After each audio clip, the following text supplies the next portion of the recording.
All right, so my name is Lindsay Jordan, and I'm a dietetic intern here at UW Green Bay. And today I'm going to be talking about orthorexia. So I'm going to give a general overview of what orthorexia is. I'm going to talk about my research studies, and then I'm going to give just a brief take-home message. I love this picture because it's all filled with, something's going on. Sorry.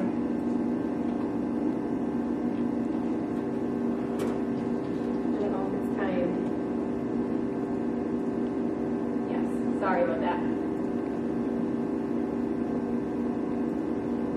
All right, back under my control. All right, so orthorexia is defined as an obsession with proper, healthful, or pure foods. This term was first coined by Dr. Steve Bateman in 1996, or it was made in 1996.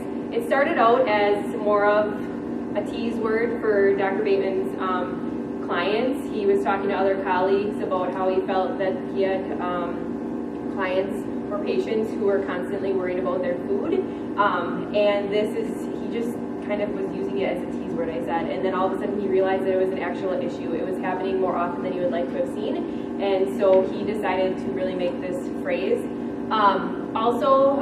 It is not necessarily based on, so other eating disorders technically are really focused on people are worried about their shape or their form or their weight or how it's going to make them look or how they perceive themselves, whereas orthorexia is not. It's based on food and health, which is a different end of the spectrum.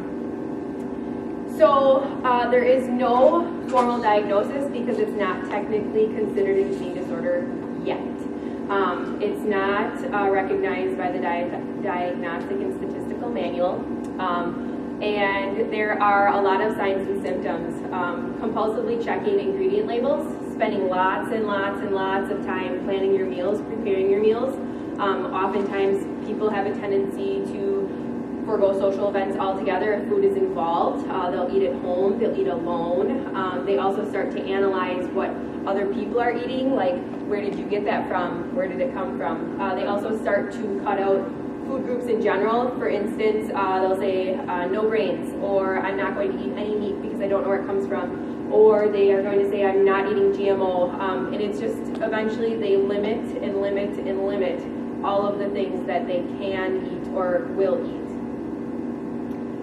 So why I chose this topic, I'll be 100% honest in saying I did not know what to choose when we started this process. I was like, what am I going to do it on? I don't know. I was flipping through the Food and Nutrition magazine, and this word, orthorexia, I was like, I don't know what that is.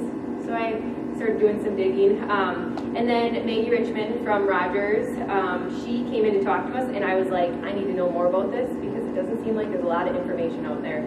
So I wanted to learn more, essentially. So what does the research say? So my first research study, orthorexia nervosa and eating disorder symptoms in registered dietitian nutritionists in the United States. This was published in June of 2017. It was done obviously in the United States, and it was done on our kind of people, so registered dietitians.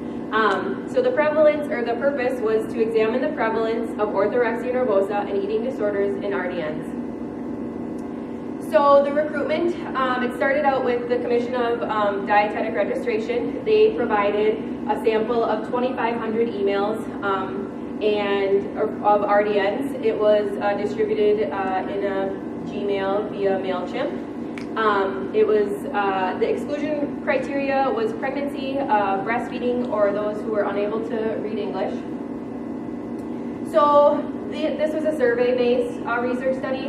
There was 3 different sections of the survey. It was just general questions, the orthorexia nervosa questionnaire, Ordo 15, as I will refer to it many, many times in my presentation, and then the eating disorder examination questionnaire. And so as I go through my presentation, I'll often refer to or flip back from ED for eating disorders and orthorexia nervosa as ON.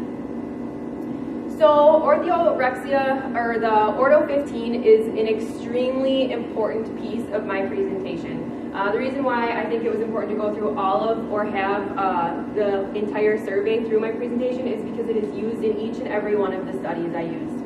So the study, or the questionnaire, is a high risk of orthorexia nervosa is seen as a score less than 40, and then a score or a higher score or a max of 60 is seen as normal eating behaviors. And so as you can see, here's just a few of the first 5 questions, such as, in the last 3 months, did the thought of food worry you?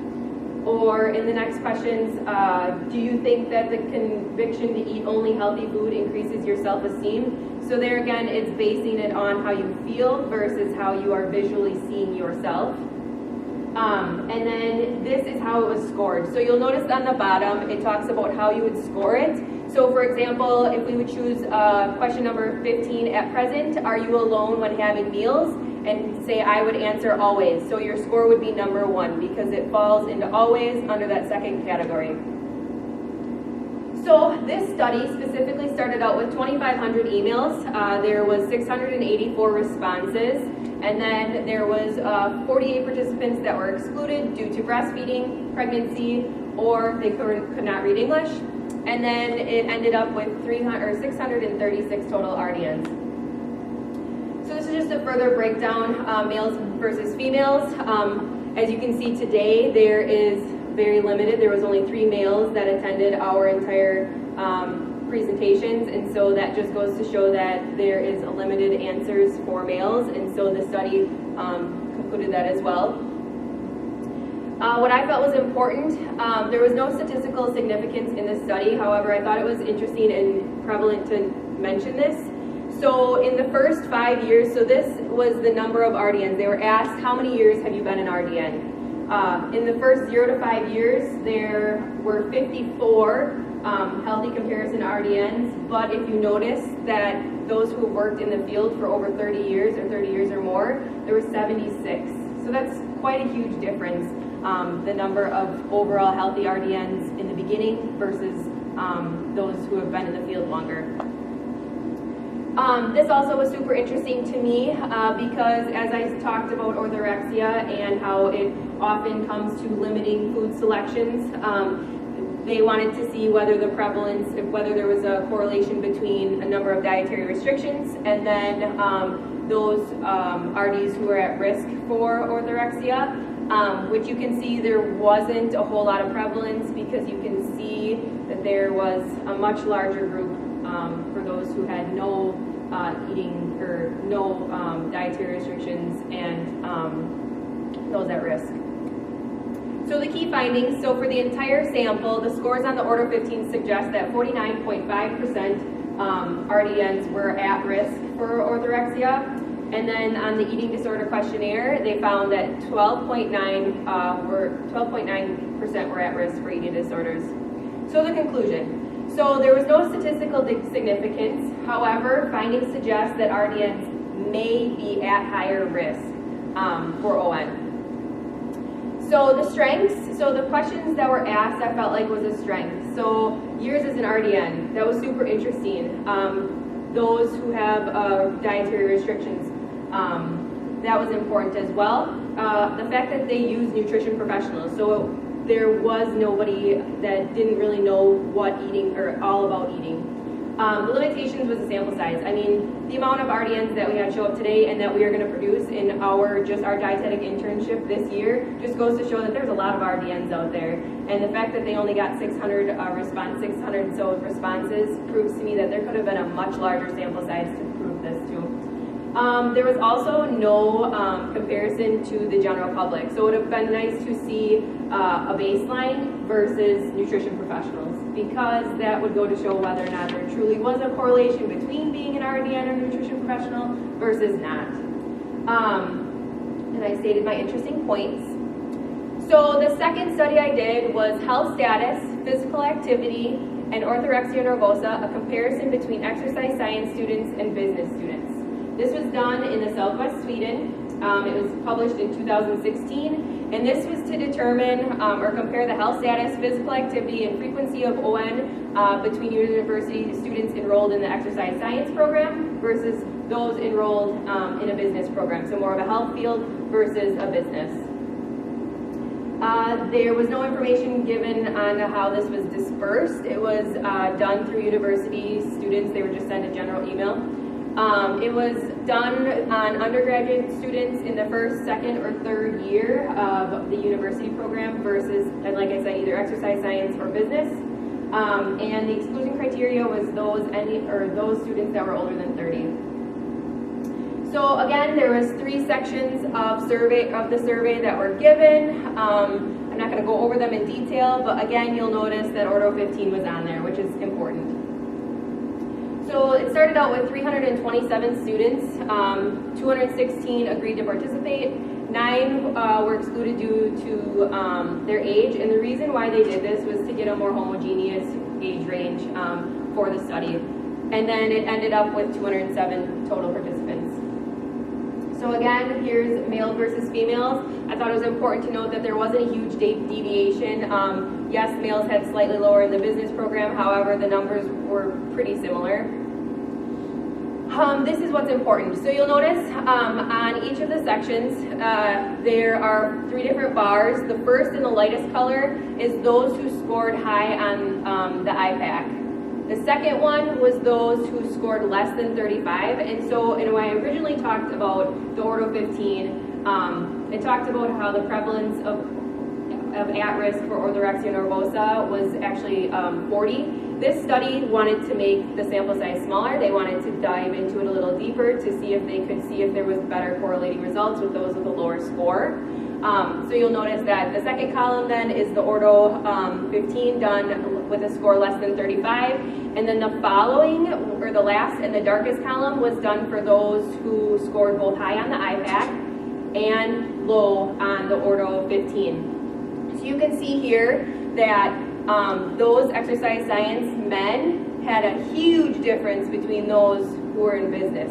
They, it went from 45.1% of those who scored high on both, or low on IPAC and low on Ordo 15, and then versus the 13.3. The women, there is a smaller gap, but it was just interesting to me to see, especially if you were in here to talk about, or when Brooke was talking about how eating disorders are becoming more prevalent with males, or just being reported more often than it was in the past. So the key findings, the difference in men that scored high for ON studying in exercise science than those in the other 2 subgroups. So it was interesting that males in the exercise science had a higher percentage overall that scored for the overall, and then the difference in women, so that was, there wasn't a statistical significance, however, it's important to note those 2 numbers. So again, findings suggest that students, especially males, studying in an exercise science program could be at higher risk for ON. The strengths, so I like that they analyzed ON with different health parameters. Those in the IPAC score, so they talked about how you felt, what your pain levels were. They were all self-reported, which I thought was super interesting. The limitation again was the sample size. I would have liked to have seen this done not only in this university, but maybe in another university nearby to get those numbers up. There was no mention on how the surveys were distributed, because you can't tell me that college students that are sitting in their dorm rooms aren't talking about the survey that they're taking together. That's a thing that's concerning to me, because you never know, they could be having a conversation and might not answer the questions exactly different or truthful if their friend isn't answering the same way that they are. Interesting points, so like I said, just the use of analyzing health and pain in the IPAC score versus the ON. And so my third and final study was a pilot study comparing the prevalence of ON in regular students and those who were on university sports teams. So this was done in the northeast of the United Kingdom, and it was just published in 2018. So it was done to assess the prevalence of ON in students competing in British university and college sports to those who are not. So you got a baseline, and then you got those who are competing in sports. So they were recruited directly via class, or if they were in a club, or in sports. They were distributed via email. Inclusion criteria, university students, there was no exclusion criteria, so it didn't really matter your age or anything like that, like I had said in the other studies. So there were, again, 3 portions: the basic information, participation in sports, and again, ortho 15. And so there was 215 students that completed the surveys. There were 74 that were males, 49 were sports students. There was 141 females, and then 67 that participated in sports.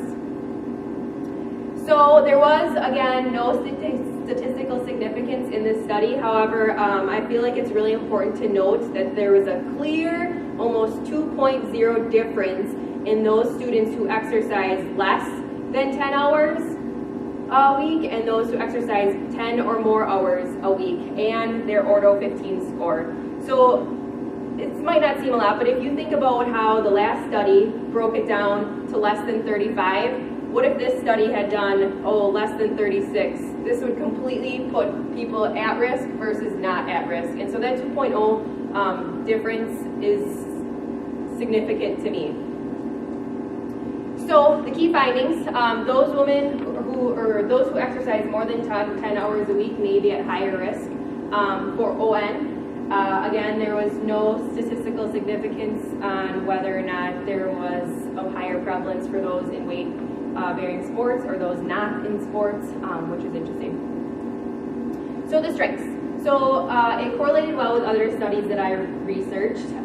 They used a variety of sports, not just weight-dependent, which I would have liked to have seen more weight-dependent participants in this study, because to me, like Brooke had said in her presentation earlier, that it was super important to note that those who focused on their weight or needed to do better their performance because of their weight is super important. So I would have liked to have seen more weight-dependent students participating in this. The limitations, again, sample size, and just that there was no statistical significance in this study was interesting to me. So other research, I'm not going to go through a lot of it, but there has been a lot of new research in the last few years published, and so what I thought was interesting is that those who are had a higher BMI for men associated with greater symptomology risk for ON. Also, narcissism and perfectionism positively correlated with ON symptomology, which is super interesting. And then take-home message. So this is new. This is new publishes. You'll notice that almost all of my articles that I brought were from the last few years. Roughly 70% of orthorexia articles published on PubMed are less than 5 years old. Orthorexia truly can affect anybody. However, we as nutrition professionals or RDNs seem to be at higher risk. That correlates with those in exercise science, or maybe the health field in all might be at higher risk, which I think should be researched further. Unfortunately, because of the lack of clear diagnostic tool, it makes it difficult to really do research.